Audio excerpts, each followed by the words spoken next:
Hello and welcome to this tutorial on how to draw a perfect square in perspective. I'll be using Krita as my tool to do that, and I'll show you how to do it. So we'll start off by opening a new canvas, and in order to get perspective, I think we start off with a horizontal, the horizon. So I'll pick the assistant tool over here, and over here we have the parallel ruler. I'll choose that, and I'll place a parallel ruler down along the horizon line at the bottom of the paper. Switching back to the pen, I can now draw a vertical line. If I enable the assistant right over here, I can draw a horizontal line, like so. And at this point I want to place vanishing points. So let's go ahead and name them. So here's the red vanishing points, and over here we have the, put it there, we'll put it a little further in. Over here, red vanishing points, and over here, right at the edge, I want the green vanishing points. Okay, so far so good. So now I have the two-point perspective, and we'll add some assistance to that. We'll go here to the assistant tool and add vanishing points, and one for the red one and one for the green one. So now we have guides for the vanishing points as well, and we can temporarily turn off the horizontal guide. We don't need that, so I'll just click the eye icon here, and that will disable it temporarily. Okay, back to the pen tool. Let's see here, where do I want to place it? I'll start with let's do it like that. Let's make a new layer. I want a black pen, and let's place it right about there. And the other line, don't want anything extreme, so let's place it over there. Okay, so far so good. And for a third line, I would like the square to end right about there.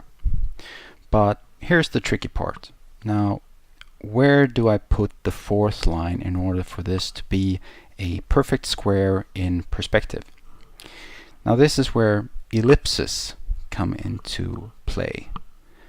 So we'll add an ellipse assistant right at the top. And the minor axis for an ellipse, this ellipse will be a representation of a perfect circle placed in perspective. And the minor axis of this ellipse will be vertical. So the minor axis will go in this direction. So that's very important to keep in mind when you're doing this. So this has to be kept vertical at all time. And now it's just a matter of drawing an ellipse to fit into this shape that I've drawn. And once I've drawn the ellipse that represents a circle in perspective, I can simply draw the fourth line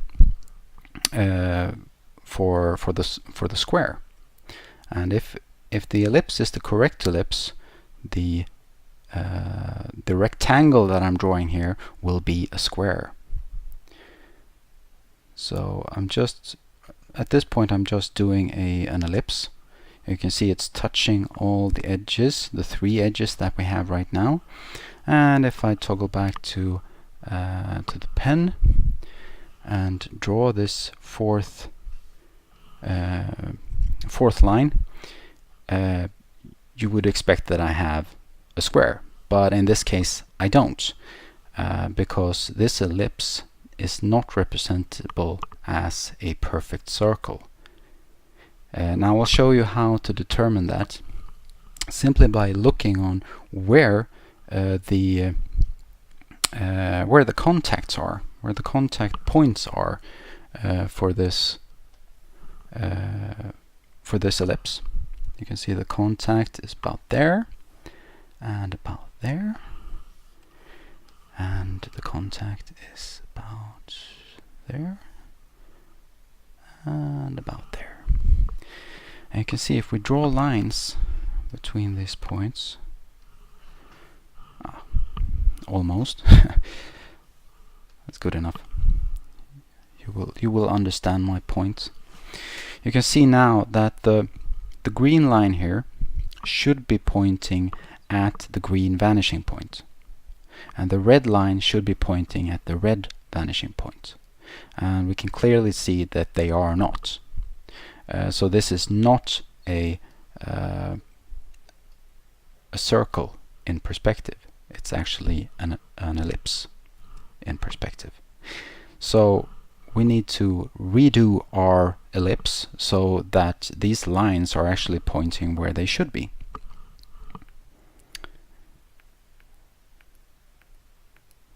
So let's redo that and go back to the assistant tool.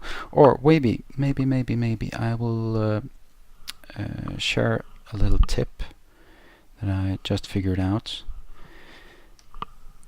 that might help you in the journey to do this. We'll lower the opacity of that layer, and at this point I want to draw some guidelines, some guiding lines for me to they will actually help me during the selection of a good ellipse. So just by having a grid showing me what the perspective looks like, that will help me to figure out what kind of ellipse the ellipse should look like. So I'll just do it like this. Okay, so now we have a sort of a grid for that. Go back to the assistant tool.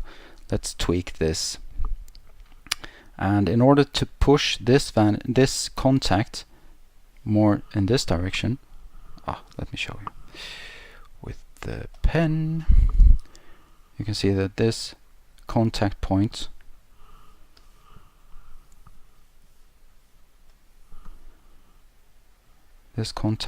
we need to move that further down, and we had a contact point over there. We need to push that up so that these points are located somewhere where they can connect, about there. And we had a red contact point over here, and we need to push that in that direction. Which means that we have to make this minor axis a lot bigger. That will actually squash this together, and we will get these movements as we want them. So let's try it with, so we'll just increase this, squash that, stretch that, squash this, and see where we are. Let's reposition this so we'll get contact between the three lines and the ellipse guide. Make sure this is vertical. I mean, the more important this is for you, the more care you have to take on doing it. If it's not so important, then yeah, well, you can guesstimate. But I'm gonna be as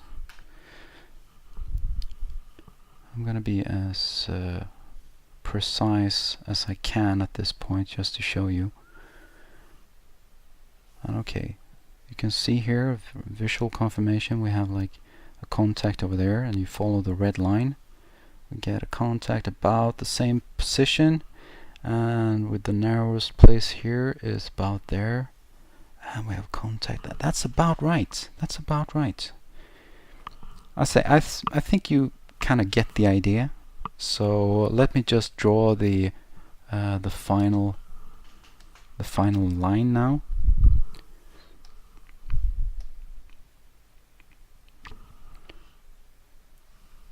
Oops, I need the assistance. I was relying on the assistance. Do I really have assistance? Looks okay. Okay, good. So that's pretty much a square. Ah, I really missed it. Okay. That's pretty much a square. So now we have a square in perspective. Perfect.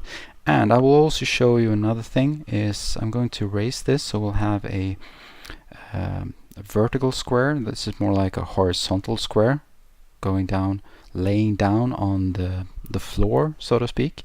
But if I wanted a wall with a square on it, how would that look?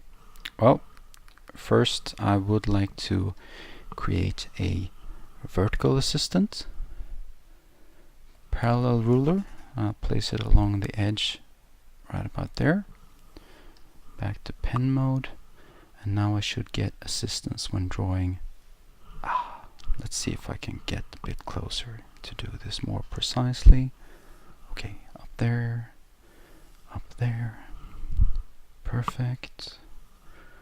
Well, maybe not perfect, but good enough. Let's see if we can remove this a little bit, not to get distracted. Okay, now guess what?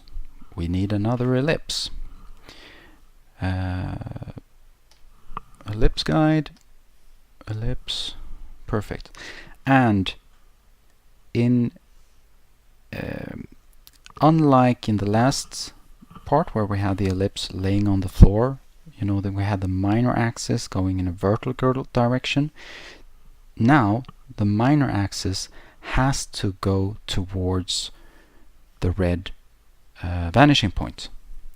If I make the square in this direction, if I had made a square over here, then the minor axis would point to the red vanishing point. But since I'm making the square here, it has to point in towards the red vanishing point. Okay, so I'll make my ellipse,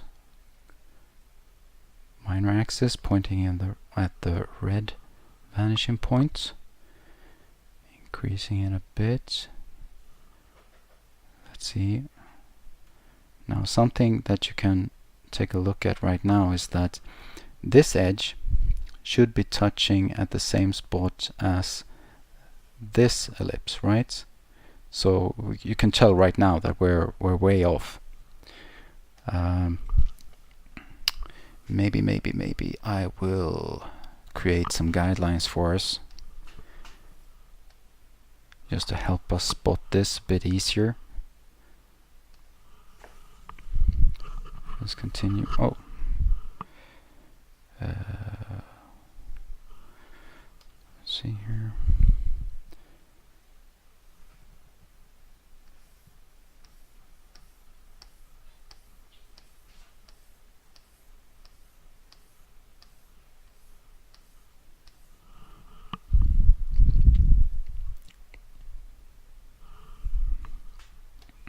I'm adding another color because this grid is vertical. Now all these lines are going vertically, not across to any vanishing point. Okay, back to the assistant tool. Let's see if this makes it a little bit easier for us. Let's squish that, stretch that, moving it around a bit. I shouldn't focus too much on this point because the it's not as exact, it's not as easy to determine what's right. as apart from looking at this.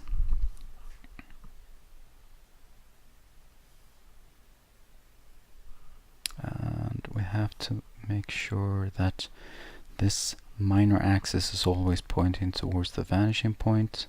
So there are a lot of degrees of freedom right here. That makes this a bit tricky, and it's all a matter of how precise you want to be. But taking a look at that, what do you say? We're pretty close. I would say the contact is about there, following that green line. Yeah, it's more like there, so we need to squish it a bit more. Stretch it there. Making sure the vanishing points are pointing at the right direction. Okay, so now we have contact over there and over there. No, that was a bit too much perhaps. Okay, but we're close. We're really close. Really, really close. So about something like that. Yeah, good enough. So let's just draw the last line for this square.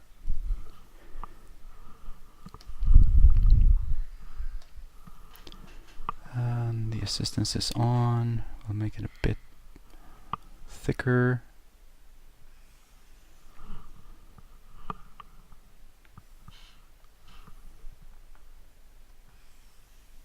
Okay, good. So now we have a square on the floor and an upright square. That's pretty good. Now, in order to make a grid out of this, it's fairly simple. You could simply first you have to determine where the middle of all these are, and I'll do the line tool to do that. So I'll make lines across like this, and this will determine where the midpoint of these squares are, the center. And the centers are very important. So this is the center line for all the squares that I'm going to draw here. And we'll do the same thing. You have to do these crosses in order to determine, because the distances are not, you can't take the half of the distance here, because that's not correct. You have to make a cross like this, and where those crosses cross, where those lines cross, that's where the midpoint is.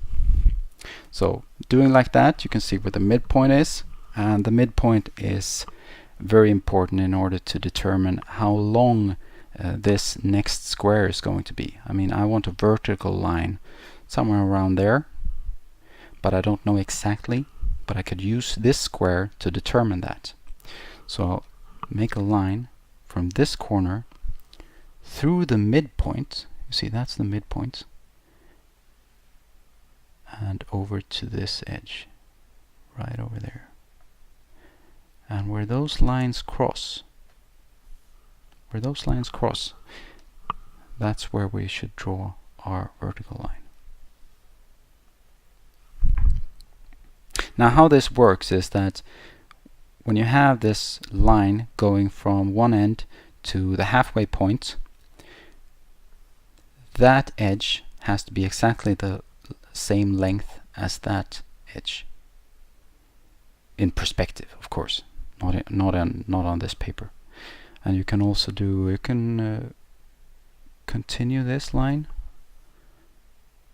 continue that line, and you can make another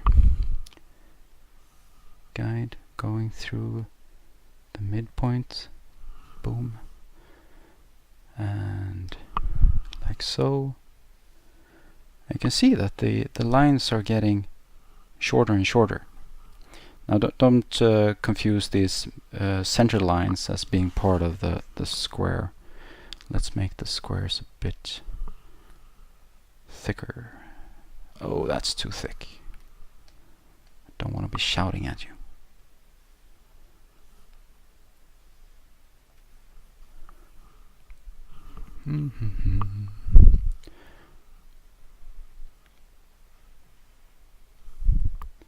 Okay, so the thick lines are part of the squares. The other ones are just guides. And we can do the same thing on the laying. You can see here, it all adds up. You can see I'm going through the halfway point, and it should end up at the exact same spot as that line. And it is. So that's pretty good. I was actually kind of accurate when I did this. So that's a good sign. Oops. Don't want to go down, I want to go that way.